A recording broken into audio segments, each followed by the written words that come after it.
정몽규 취임 후 보조금은 11년간 3배 늘었습니다. 정부 보조금은 연간 최소 110억 원 수준이며 스포츠 토토 등 복표 수익 연간 200억 원이 지원되고 있습니다. 주요국 정부 보조금 없거나 의존도 낮으며 피파 랭킹 20위권 국가들은 70% 이상이 협회장은 전문 경영인이 하고 있고 이외 축구인 등이 하고 있습니다. 우리나라처럼 재벌 총수가 회장인 곳은 단 한 곳도 없습니다. 대한축구협회에 연간 약 300억 원의 국가 재정이 투입되면서 수익에서 정부 의존도가 약 30%에 달하는 것으로 나타나며 충격에 빠졌습니다.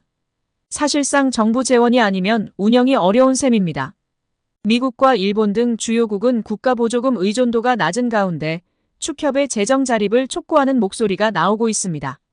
18일 한경닷컴이 축협의 손익계산서를 분석한 결과 지난 2013년 이후 보조금과 복표 수익을 제외하면 연 평균 300억 원 적자를 기록하고 있습니다. 축구협회가 최근 스폰서 파트너인 하나은행에서 600억 원대 마이너스 통장을 개설한 것에 대해서는 협회 관계자 징계 요구 등을 거론했습니다. 유 장관은 원래 문체부 승인을 받아야 하는데 그렇게 안 한 것 자체가 위반이라며 절차상 문제 등을 따져 관계자 징계를 요구하고 다른 조치도 할 수 있는지 검토하고 있다고 밝혔습니다. 뿐만 아니라 감사를 통해 협회의 방만 경영도 도마에 올랐습니다. 협회는 선임 위촉한 부회장, 분과위원장, 분과부위원장 등 비상근 임원 44명 중 34명과 자문 계약을 맺고 2021년부터 2024년 8월까지 개인별로 연간 1,200만 원에서 3억여 원까지 총 28억여 원을 급여성 고정보수로 방만하게 지급한 것으로 드러났습니다. 자문료는 자문 내역에 따라 지급해야 하나 자문 내역에 대한 관리 없이 계약 기간 동안 매월 고정적인 자문료를 정액 지급해 사실상 급여처럼 운영한 것으로 파악되는데요. 문체부는 협회가 맺은 자문 계약은 비상근 임원의 해당 직위 또는 비상근 임원 선임 시 담당하게 되는 전문 분야에 대한 것으로 구체적인 자문 역할과 과업 없이 활동 실적도 미진하고 자문 필요성도 인정하기 어려웠다고 밝혔습니다. 심지어 일부는 자문 계약 기간이 종료되었거나 직무가 정지된 기간이었음에도 자문료를 부적정하게 지급한 사실이 확인됐습니다. 또한 축구 지도자를 대상으로 한 강습회 운영에서도 불공정한 사례가 적발됐습니다. 협회는 2020년부터 아시아축구연맹이 인정하는 지도자 자격증 중 최고 등급인 P급 자격증을 발급하는데요. 국가대표를 비롯해 프로 1부 리그 감독직을 수행할 수 있는 P급 지도자 강습회를 2021년부터 운영하고 있습니다. 문체부가 P급 자격증 발급의 공정성을 살펴본 결과 2022년 P급 강습회의 실기시험에서 70점 미만인 수강생 6명은 불합격 처리해야 함에도 합격으로 처리해 자격증을 발급한 것으로 파악했습니다. 지난해 P급 강습회에서는 결석률이 10%를 초과할 경우 재강습 기회를 부여할 수 없음에도 수강생 2명에게 재강습 기회를 부여했습니다. 올해 P급 강습회 입과자 선정 시 지도경력 점수 산정 과정에서 A급 자격증 취득 후 18세 이상 전문 등록팀 경력만 배점에 적용하도록 하고 있는데 18세 미만의 전문 등록팀 경력도 적용하는 등 점수 오산정으로 합격자 3명이 뒤바뀌는 결과를 초래하기도 했습니다. 협회는 2022년 7월 P급 수강생 선정 세칙을 개정하면서 수강 신청 기본 요건 중 지도자 경력 조건과 결격 사유 결정 방식을 부당하게 변경한 것으로도 밝혀졌습니다. 지도자 경력 요건을 AFC 어급 취득 후 지도 경력 최소 3년 이상자에서 AFC 어급 취득 후 3년 경과자로 완화해 개정함으로써 필수로 준수해야 하는 상위 규정인 AFC 코칭 규정의 AFC 어급 취득 후 지도 경력 최소 1년 이상자의 지도자 경력 필수 조건을 위반했습니다. 또한 협회는 지도자 자격증 운영 발급을 공정투명하고 엄격하게 집행해야 함에도 기본 규정을 숙지하지 않거나 불공정하게 업무를 처리하고 있었으며 심지어 사회공헌 사업을 위해 설립한 대한축구협회 축구사랑나눔재단을 운영하면서 사무국 운영비를 이사회를 통해 심의 의결하지 않고 집행하고 이사장 업무활동비를 지급 근거 없이 지급하는 등 불투명, 부실하게 관리하고 있었습니다. 아울러 축구인과 축구팬들의 개인정보를 관리하는 통합경기정보 시스템, 대표팀 경기 티켓 판매 관리 등의 시스템을 운영하면서 개인정보 처리자의 식별정보, 접속 일시, 접속지 정보 처리 내역 등의 접속 기록을 제대로 보관하지 않았고 월 1회 이상의 점검도 하지 않아 개인정보 유출 등 침해 사고 발생 시 책임 추적성을 확보하지 못하는 등 시스템을 안일하게 관리하고 있음이 드러났다고 문체부는 밝히며 축구 팬들의 분노가 들끓고 있습니다. 그렇다고 문체부의 감사가 맹탕은 아니었습니다.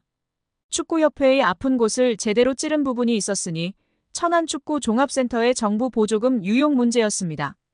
축구협회는 2021년 7월 천안센터 스타디움 건립에 정부 보조금 약 56억 원을 신청했는데 사무공간이 없는 곳으로 신청한 초안과 달리 문체부와 협의 없이 사무공간 건물을 따로 짓는 것으로 추후 계획을 변경한 것으로 드러났습니다. 문체부는 축구협회가 굳고 보조금을 사실과 다르게 거짓으로 신청했다고 규정하고 보조금을 환수하는 것은 물론 보조금법에 따라 최대 5배의 과징금을 물릴 방침입니다. 이렇게 되면 축구협회는 최대 300억 원에 이르는 돈을 부담해야 하는 처지가 되는데 천안축구센터 건립을 위해 하나은행과 615억 원 한도의 대출 계약을 약정하는 등 이미 막대한 채무를 지고 있는 축구협회의 재정 상황에서 결코 가볍게 볼 일이 아닙니다. 정 회장이 남은 임기는 물론 사선 연임에 성공하더라도 큰 재정적 부담을 안은 채 축구협회를 운영해야 하는 상황에 몰리게 됩니다. 문체부 고위 관계자는 아직 굳고 보조금 관련 어느 정도 과징금이 책정되는지 정확히 결정된 것은 없다. 원금 56억 원 전체를 환수할지 여부부터 심의해야 하는 상황이다라며 과징금의 정확한 규모에 대해서는 여지를 남겼다. 다만 정몽규 회장이 정부의 징계 조치에도 불구하고 사선 도전을 강행한다면 이른바 괘씸죄를 적용해 액수는 커질 수 있다는 전망도 나오고 있습니다. 유인촌 문화체육관광부 장관은 축구 국가대표팀 감독을 새로 선발할 경우 홍명보 감독도 다시 지원해서 공정한 절차를 밟아야 한다고 밝혔습니다. 유인촌 문체부 장관은 오늘 27일 KBS 일요진단 라이브에 출연해 홍명보 감독도 여러 가지 본인이 억울한 점이 있거나 문제가 있다고 생각하면 면접도 다시 하고 또 그 외에 다른 경쟁자와 함께 과정을 제대로 거쳐서 선임되는 게 맞다고 말했습니다. 유인촌 장관은 또 최근 국가대표팀의 좋은 성적이 감독 선임 문제에 영향을 주지는 않을 것이라며 정상적인 과정을 거쳐 다시 태어나는 것이 좋을 것이라고 덧붙였습니다. 정몽규 대한축구협회 회장의 사선에 대해서는 부정적인 입장이라며 정 회장이 생각을 정리하고 어떤 결정을 할 때까지 저는 기다려주는 게 맞다고 생각한다고 말했습니다. 결국 홍명보 감독은 10년 만에 대표팀에 돌아옴과 동시에 외국인 지도자 버금가는 대우도 받습니다.